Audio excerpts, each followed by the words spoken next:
3 जनवरी देश की पहली शिक्षिका, प्रधानाचार्य, इंस्टीट्यूशन बिल्डर, स्कूल खोलने वाली, संस्थाएं खोलने वाली माता सावित्रीबाई फुले का जन्मदिन। मेरे हाथ में एक किताब है, देश हरियाणा, और इस सावित्रीबाई ज्योतिबा फुले के भाषण और पत्र के विषयांक बहुत जानना जरूरी है, बहुत शानदार। मैं पढ़ता हूँ ना तो मेरे रोंगटे खड़े होते हैं। उस जमाने में, आज से तकरीबन 200 साल पहले, सावित्रीबाई फुले कैसे काम करती होंगी। ज्योतिबा के लिए काम करना थोड़ा आसान होगा उनके पति के लिए, कि पुरुष है, लेकिन इस स्त्री, एक महिला, उनके लिए बच्चों के लिए स्कूल खोलना, दलितों के लिए स्कूल खोलना, जो ब्राह्मण विधवा है उनके लिए पूरा आश्रम बनाना कितना मुश्किल रहा होगा। ये सब सोच के भी रोंगटे खड़े होते हैं। चर्चा होगी इसी विषय पर। आज सावित्रीबाई फुले, माता सावित्रीबाई फुले की जन्मदिन है। एपिसोड इसी पे है। सुभाष चंद्र जी हमारे साथ है, जिन्होंने ये पूरा संपादित किया है, लिखा है। और इनकी खास बात है, वो कहते हैं कि मराठी में और हरियाणवी में बहुत ज्यादा फर्क नहीं, एक ही तरह की भाषा है। चलते हैं, उनसे समझने की कोशिश करते हैं कि कैसे याद किया जाए, क्या जिस तरह से संस्थाएं उन्होंने बनाई, बाद में बाबा साहब अम्बेडकर ने उसी आइडिया को आगे बढ़ाया। समझते हैं माता सावित्रीबाई फुले। स्वागत है सर। जय भीम। नमस्ते सर। नमस्ते। धन्यवाद आपका बहुत बहुत। देखिए रतनलाल जी, जो 3 जनवरी 1831 माता सावित्रीबाई फुले का जन्मदिन, और उसके बाद जब तक वो इस दुनिया में रही, यानी कि 10 मार्च 1897 तक, तो उन्होंने इतने चमत्कृत करने वाले कार्य किए जो शायद पहले कोई सोच नहीं सकता था। जी। अक्सर सावित्रीबाई फुले के बारे में इतना कह के छोड़ दिया जाता है कि वो उन्होंने स्कूल खोले और उन्होंने विद्या के लिए बहुत सारे काम किए। वो बात सही है, लेकिन उनके स्कूल खोलने का जो मकसद था, वो था जो भारतीय समाज में एक पूरी सामाजिक न्याय के साथ, बराबरी के साथ, चाहे महिलाओं का हो, चाहे जाति के आधार पे, वर्ण व्यवस्था के आधार पे जिस तरीके से भेदभाव किया गया, पीछे रखा गया, संसाधनों की चोरी की गई, उन सब के लिए उन्होंने काम किया। शिक्षा उसका एक माध्यम भर था, लेकिन उनका आंदोलन जो है वो पूरी व्यवस्था परिवर्तन का आंदोलन था। और वो इसीलिए, उसी के लिए वो पूरी कम्युनिटी को जोड़ करके, लोगों के अंदर चेतना फैला करके अनेक आयाम उन्होंने खोले। ये बात शुरू हुई थी व्यक्तिगत प्रयासों से, जिसमें कुछ उनके मित्रों का सहयोग था, लेकिन बाद में जब सत्य शोधक समाज बना और ये 25 साल के व्यक्तिगत तौर पे, सहयोगियों के तौर पे काम करने के बाद जब इसको संस्थागत रूप दिया गया इन कार्यों को, तो ये फिर महाराष्ट्र के खास क्षेत्र के अंदर, एक इलाके के अंदर एक आंदोलन बन करके उभरा। फिर चाहे ट्रेड यूनियन की शुरुआत हुई हो इंडिया में, फिर चाहे जो नुक्कड़ नाटकों के माध्यम से, तमाशे के माध्यम से किसानों को जागृत करने की बात हो, समाज में कोई भी ऐसी घटना हो, चाहे अकाल हो, चाहे प्लेग हो, महामारियां हो, या फिर जो सामाजिक परिवर्तन में काम करने वाले लोग हों, उनको संरक्षण देना, उनका सहयोग करना, उनके साथ विचार विमर्श में रहना। क्योंकि जो हमारी ब्राह्मणवादी व्यवस्था है, उसका तो एक स्वभाव है कि जो भी प्रगतिशील लोग होते हैं, समाज सुधारक होते हैं, उनको प्रताड़ित करना उनका एक मुख्य काम है। फिर चाहे रमाबाई हो, चाहे ताराबाई शिंदे हो, चाहे आनंदी जोशी हो, कोई भी पूना के क्षेत्र में जो भी परिवर्तन हुए, तो उसमें सावित्रीबाई फुले और ज्योतिबा फुले और उनका जो पूरा मिशन था, वो इसके अंदर कार्य किया। और उसका परिणाम भी हम देख रहे हैं आज, जो हमारे चारों तरफ सार्वजनिक जीवन में जितनी महिलाएं हैं, यदि आप पूछोगे महिलाओं से कि वो क्यों प्रोफेसर बनी हैं, क्यों जज बनी हैं, क्यों इतनी बड़ी वकील हैं, सीईओ हैं, तो उसमें से ज्यादातर का उत्तर यही होगा, या तो मेरी अपनी प्रतिभा है या तो मेरी किस्मत की बात है। लेकिन जो ही वो ये देखेंगे कि उनकी किस्मत के रास्ते किसने खोले, उनकी प्रतिभा निर्माण के स्रोत कहाँ से आए, तो सावित्रीबाई फुले को उनको याद करना पड़ेगा। तो सावित्रीबाई फुले का जो आंदोलन है, जो काम है, वो आज फल फूल रहा है, वो दिख रहा है। बेशक चाहे लोग उसको क्रेडिट ना देते हों, लेकिन उनके आंदोलन के जितने भी आयाम हैं, वो हमारे सामने हैं।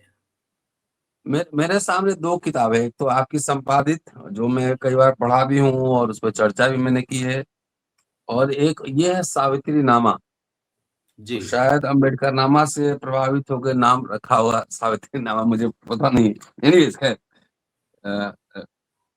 हरि नरगे साहब ने इंट्रोडक्शन लिखा है, जी, जी, जी। आप जानते होंगे, आप जानते होंगे। मैं जानता हूँ, काम- इस किताब की भी जानता हूँ, और हरि नरके जी जिन्होंने इसकी ये लिखी है भूमिका। भूमिका, और उनका हाँ, एक बहुत ही शानदार लेख था, वो एनसीईआरटी ने भी छापा था और अच्छा। जगह-जगह वो गया, और उनकी एक छोटी बुकलेट भी है। और हरि नरके जी क्योंकि कॉपी लेफ्ट थे वो, कोई कॉपीराइट नहीं था उनका, उनकी किताबों पे कोई कॉपीराइट नहीं जी। है, उन्होंने छोड़ा हुआ था। अब तो हमारे साथ नहीं है दुनिया में, लेकिन उन्होंने सावित्रीबाई फुले पे बहुत काम किया। जी। उनकी ये किताब है, उन्होंने भूमिका लिखी है, और शानदार एक लाइन में पढ़ता हूँ। बहुत सारे इसमें इंटरेस्टिंग स्टोरी है उनकी भूमिका में, कि जब सावित्रीबाई फुले और ज्योतिबा फुले जब काम कर रहे थे, दो दलित नाम आ रहे हैं उसमें। एक कोई महार है, वो नाम मैं पढ़ के बताता हूँ, राउत मांग और रनवा महार, जी। है ना। ये और वो 2 दिलचस्प नाम हैं, ये जी वो 2 नाम हैं। जब ज्योतिबा फुले ने स्कूल खोलना शुरू किया, जी। और क्योंकि ज्योतिबा फुले ने पूना, आप जानते हैं कि पूना एक तरीके से ब्राह्मण विद्या का विद्यापीठ है वो, और वहाँ पे जी। उनके बिना पत्ता हिलता नहीं है। और हम्म। उनकी व्यवस्थाएं थी कि खास तौर पे अतिशूद्र मोहल्ले, जिनको ज्योतिबा हम्म, फुले अतिशूद्र बोलते थे, महार मांग बस्तियों को, जी जी।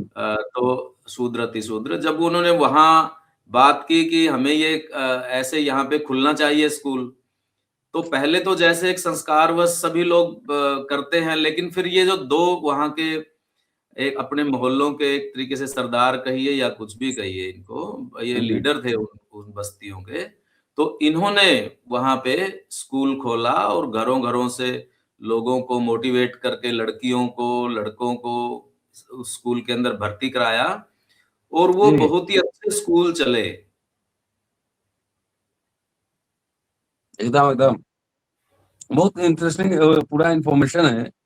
और ज्योतिराव और सावित्रीबाई ने दो इम्पोर्टेंट इंस्टीट्यूशन बनाए थे, नेटिव फीमेल स्कूल पुणे, और society for promoting the education of Mahars and Mangs, जी, है ना ये। जी।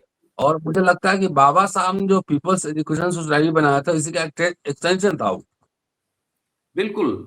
क्योंकि देखिए, बाबा साहब भी जिस इलाके से आते हैं, सतारा, जहाँ पे सेम एरिया, हाँ सेम एरिया, हाँ।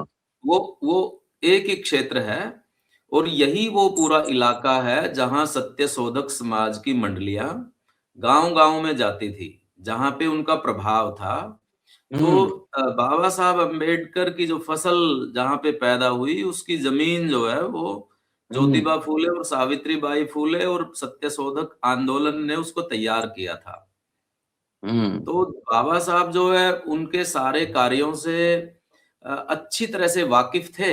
मतलब ये नहीं था कि, क्योंकि बहुत सारे सत्यशोधक के कार्यकर्ता बाबा साहब के साथ काम करने लगे थे बाद में, और सत्यशोधक समाज बाद में एक तरीके से जब किसानों की मांग कांग्रेस पार्टी ने भी उठानी शुरू की, और आप समझते हैं कि इस तरीके के जितने भी क्रांतिकारी आंदोलन होते हैं, एक समय के बाद वो बिखरने लगते हैं। उनके हम्म। अंदर जो रूलिंग क्लासेस के जो इंटरेस्ट होते हैं, वो वो उस उससे वो बच नहीं सकते उस प्रभाव से। इसलिए वो ग्रुपों में जितने भी रिवोल्यूशनरी मूवमेंट हैं, उनको यदि आप देखेंगे, वो बनते हैं, वो समाज को झकझोरते हैं, झकझोरते हैं, हिलाते हैं, और एक समय के बाद वो फेज आउट हो जाते हैं, वो बिखर जाता है वो आंदोलन। तो सत्यशोधक के साथ भी ऐसा हुआ था। पर जो जी, आप कह रहे हैं वो बिल्कुल सही बात है। एक और इंटरेस्टिंग इंफॉर्मेशन मुझे मिला और वो शानदार है। मैं पढ़ के सुनाता हूँ, आपकी टिप्पणी करूंगा, जी, उसके बाद हम लोग बातचीत। हाँ, कि ज्योतिराव सावित्रीबाई के प्रयास जो कर रहे थे एजुकेशन को लेके, बहुत भरपूर रंग ला रहा था। और उसमें पूना ऑब्जर्वर 29 मई 1852 को लिखा गया है लेख कि ज्योतिराव के स्कूल में लड़कियों की संख्या सरकारी स्कूलों में पढ़ रहे लड़कों की संख्या से 10 गुना ज्यादा है। 10 गुना ज्यादा है। जी, इसका कारण यह है कि इन स्कूलों में लड़कियों की शिक्षण प्रणाली सरकारी स्कूलों में लड़कों की शिक्षण प्रणाली से बेहतर है। अगर ऐसा ही चलता रहा तो ज्योतिराव के स्कूलों की लड़कियां सरकारी स्कूलों के लड़कों से बहुत बेहतर हो जाएंगी। वह अपने इम्तिहानों में उन पर जीत हासिल करेंगी। और अगर गवर्नमेंट एजुकेशन बोर्ड इस बारे में जल्दी से कुछ नहीं करता तो ये महिलाएं पुरुषों को मात दे देंगी और हमारा सिर शर्म से झुक जाएगा। जी। ऑब्जर्वर का रिपोर्ट है। ये यदि आप देखेंगे कि ज्योतिबा फुले को सम्मान मिला था कि उनके स्कूल की जो लड़कियां हैं, वो किस तरीके से अव्वल आती हैं। और ये परीक्षा कैसे हुई थी, वो बहुत इंटरेस्टिंग है। जो फर्गुसन हाँ, कॉलेज था, हाँ, मतलब फर्गुसन कॉलेज। जी, जी, जी, पूना में अब तो वो यूनिवर्सिटी है। वहाँ पे जो पूरा 3000 लोग वहाँ पे मौजूद। देखने आए थे वहां पे, यस, यस, एग्जाम देखने। पूरा शहर उमड़ पड़ा था कि देखते हैं कि क्या चमत्कार होगा। 2 बार ऐसा हुआ है ज्योतिराव फूले के जीवन में। एक बार तो ये हुआ कि जब उनके बच्चे, महार मांगों के बच्चे, और किस तरीके से शिक्षा के साथ, ज्ञान के साथ, जिनको ये समझा जाता था कि इनको कुछ पता ही नहीं है, और वो जो है किस तरीके से सवालों का जवाब दे रहे हैं, उनकी मौलिक प्रतिभा वहाँ दिख रही है। तो और जो शहर के बड़े-बड़े जो पेशवाई पगड़ी लगा के वहाँ पे लोग बैठे हुए थे, वो भौंचक रह रहे थे हम्म। कि ये क्या हो रहा है, कि इस मोहल्ले से ये क्या हो रहा है? ये इस पे तो हमारा अधिकार था। अभी हमारा सारा कुछ छिन जा रहा है इसमें से। और हम्म। ऐसी एक और घटना हुई थी ज्योतिबा फुले के जीवन में कि जब, क्योंकि एक वहाँ पे चलता था पेशवाई के ज़माने से ही अ, जो महा दक्षिणा बोलते थे जी, यानी कि जो संस्कृत में जो किताबें लिखते थे, उनको जैसे साहित्य अकादमी पुरस्कृत करती है, ऐसे करती थी। और और वो दक्षिणा। हाँ। दक्षिणा, और वो बहुत बड़ी प्रवती दक्षिणा बोलते थे। प्रवती वहाँ पे एक जगह का नाम है, पहाड़ी का नाम। हम्म। तो वहाँ पे वो, और वो उसकी राशि भी बहुत ज़्यादा थी, कोई कम नहीं थी।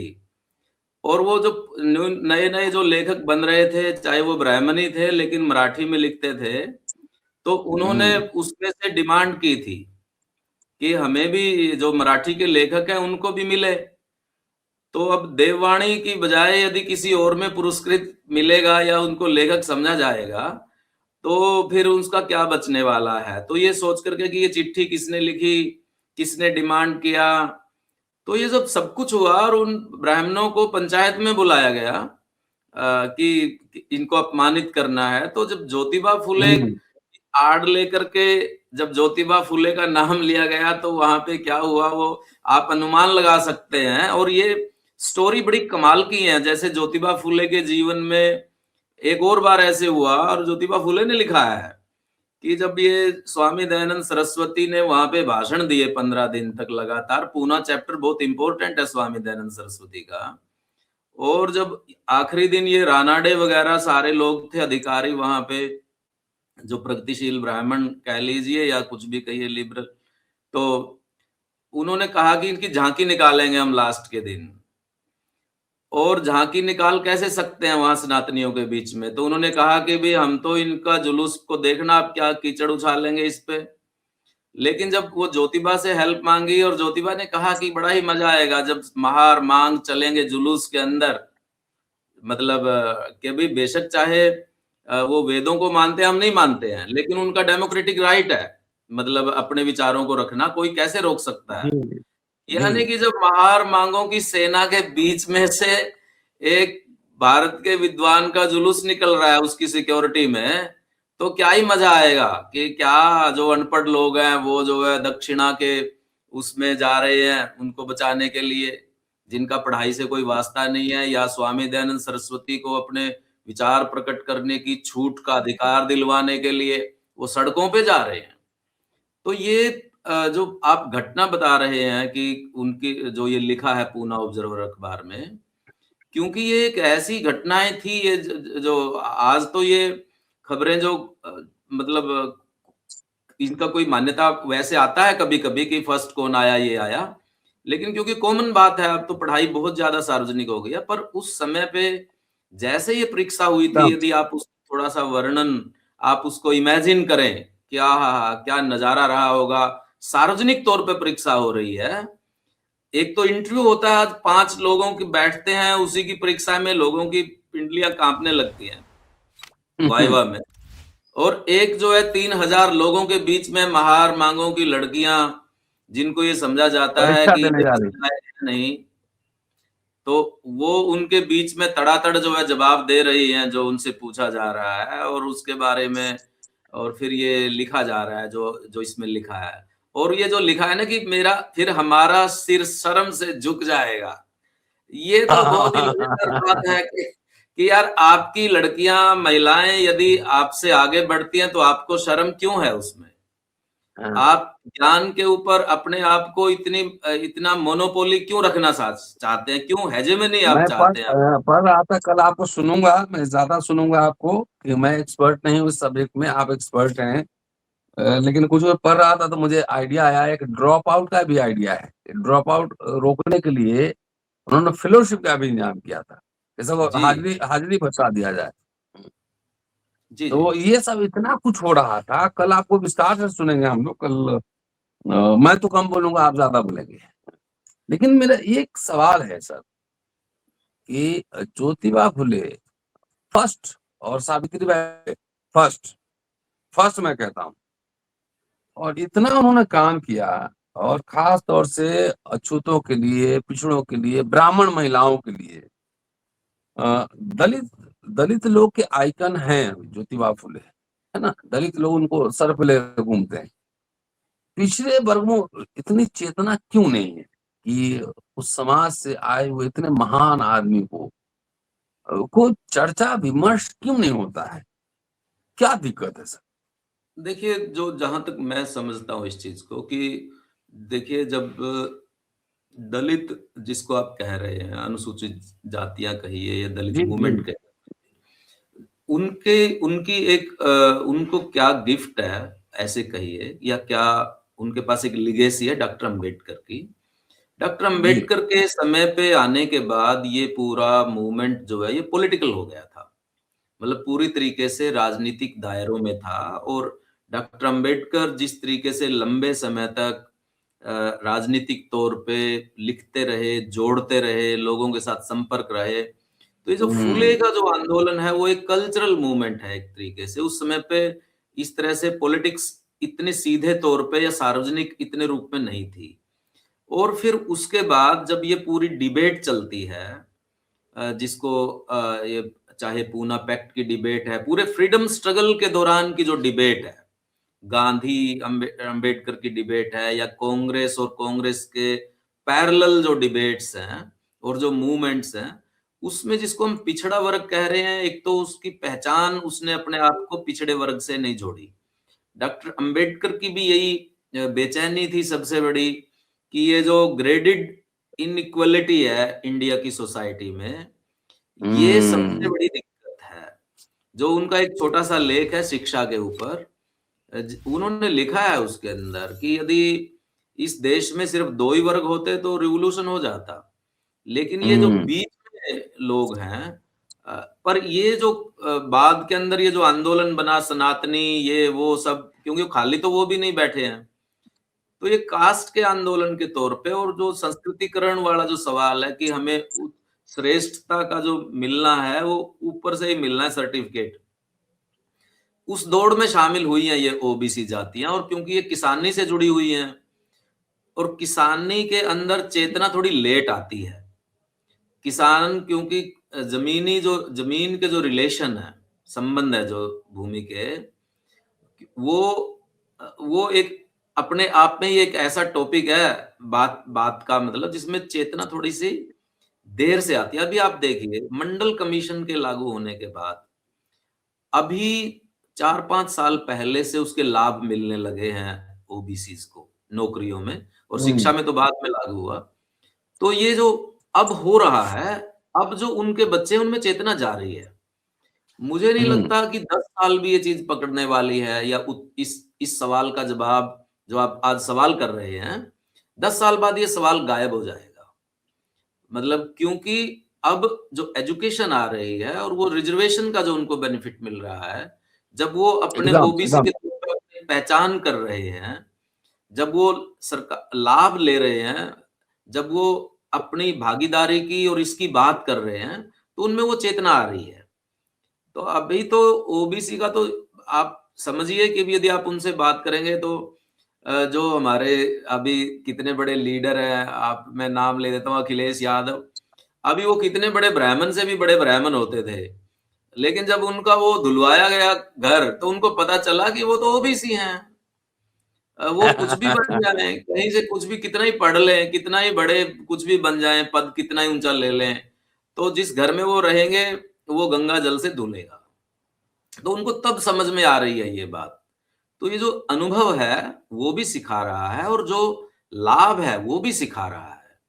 तो अभी जी मुझे जी लगता है कि ओबीसी का, क्योंकि हमारे समाज के अंदर अभी ऐसी डिबेट मिलेगी आपको ओबीसी में, मैं आपको अनुभव बताता हूँ कि एक लड़की की मान लो जॉब लगी है आरक्षण की वजह से ओबीसी में, वो घर आती है हम्म ज्वाइन करने के बाद, शादीशुदा है, उसका भाई बात करते करते ये कहता है कि इस रिजर्वेशन ने भट्ठा बिठा दिया है देश का।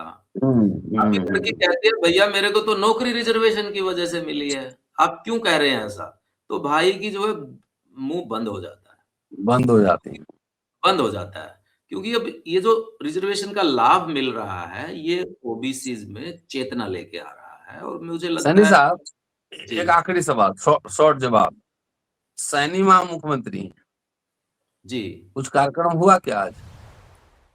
देखिए जो सरकारी स्तर पे जिस तरह की मतलब एडवर्टाइजमेंट आती हैं वो भी आती हैं, और ओबीसी की सबसे बड़ी प्रॉब्लम ये है कि वो ये चाहता है कि ब्राह्मण नाराज ना हो जाए, इसलिए वो अपने महा इसलिए वो एकदम। महापुरुषों को कभी चोरी छुपे ही वो उनको याद करते होते हैं। अपनी पहचान यदि वो उनके साथ जोड़ लेंगे, मैंने कई बार बोला है जो इस ऐसे सम्मेलन होते हैं कि आप अंबेडकर वादियों के सम्मेलन देखिए, या जो अंबेडकर को अपना आदर्श मानते हैं उनको देखिए। चाहे वहां जी। प्रधानमंत्री बैठा है, चाहे मुख्यमंत्री बैठा है, उनकी नजर अंबेडकर पे ही रहती है, वो उन्हीं की तारीफ करते हैं और किसी की नहीं करते हैं। हम्म आपके सम्मेलनों में क्या होता है कि आप सावित्रीबाई फुले का सम्मेलन करें, ज्योतिबा फुले की जयंती मनाएं, आप जो मुख्य अतिथि है उसी की तारीफ करे जा रहे हैं, उसको ही ज्योतिबा बड़े फुले से बड़ा बताए जा रहे हैं। तो आप जो है पहले ही जब आप बिछ गए हैं, तो आप क्या बार्गेन करेंगे? तो ये अभी यहाँ पे ये जो अभिनंदन समारोह टाइप जो चीजें होती हैं वो थोड़ी पहचान और चेतना की वजह से है। तो लेकिन धीरे-धीरे उसमें वो आ रहा है, मुझे नहीं लगता जो जैसे आप कह रहे हैं कि इसमें देखिए बीजेपी जहाँ भी होगी, वहाँ पौराणिक चरित्रों को उठाएगी। जैसे सैनी है, तो सैनी सूरसेन जयंती मनेगी, बड़े स्तर पे। हम्म जिनका हम्म कुछ पता नहीं है कि वो कहाँ कौन थे, कहाँ के थे, क्या उनके बाप का नाम था, बच्चे कौन थे, वगैरह-वगैरह, पौराणिक चरित्र जैसे होते हैं, तो वो हमारी स्मृति में होते हैं, मिथकों में होते हैं, ग्रंथों में होते हैं कई बार उनके नाम। लेकिन ये तो जिंदा इतिहास है ना हमारे सामने, और संघ को और संघ के मानने वाले लोगों को यदि सबसे ज्यादा किसी से तकलीफ है, तो वो ज्योतिबा फुले है, क्योंकि उन्होंने उनके पैरेलल जो है मिथकीकरण क्रिएट करना शुरू किया। जब वो राम राज्य की बात है तो यहाँ बलिराजा की बात है, तो उन्होंने उसके बराबर जो है हिस्ट्री, यदि वो ये रिलीजन है सनातन का, तो उन्होंने एक सत्य शोधक, सार्वजनिक धर्म के तौर पे उसको बनाया, धर्म भी बनाया था उन्होंने एक। तो उन्होंने सत्य सुधर। पैरेलल क्रिएट की। और यदि ये ज्योतिबा फूले, सावित्रीबाई फूले फैल गए समाज में, चेतना में ये दौड़ने लगे, तो फिर ये घास-फास वहाँ जमती नहीं है कुछ भी, मतलब जहाँ पे ये जमता है। तो इसलिए इसको जितना दूर रखें उतना ठीक है, उनका मानना ये रहता है, मतलब अच्छा, उस मोहल्ले का, कि यदि चलिए ये सर, बहुत जहाँ-जहाँ बहुत शुक्रिया। और कल कल आपको सुना जाएगा बहुत विस्तार से। मैं चलिए बोलूंगा जैसा 10 भी मिनट समय आगे। होगा और जिस तरीके से मतलब वहाँ व्यवस्था होगी, मैं तो एक ओबीसी की तरह डरा हुआ रहता हूँ एक दायरे में, तो ठीक है। आपको बोलना है, अपने सर से बोलना है, और डरने की कोई जरूरत नहीं है ना? नहीं, नहीं, कर मैं देते हैं वैसे सर। बात कर रहा हूँ कि ठीक है, जैसा व्यवस्था ठीक है होगी सर, वैसे ही करेंगे। शुक्रिया सर, थैंक यू। जी, नमस्ते। आपको एक बार फिर मुबारक सावित्रीबाई फुले के जन्मदिन जी की। जी।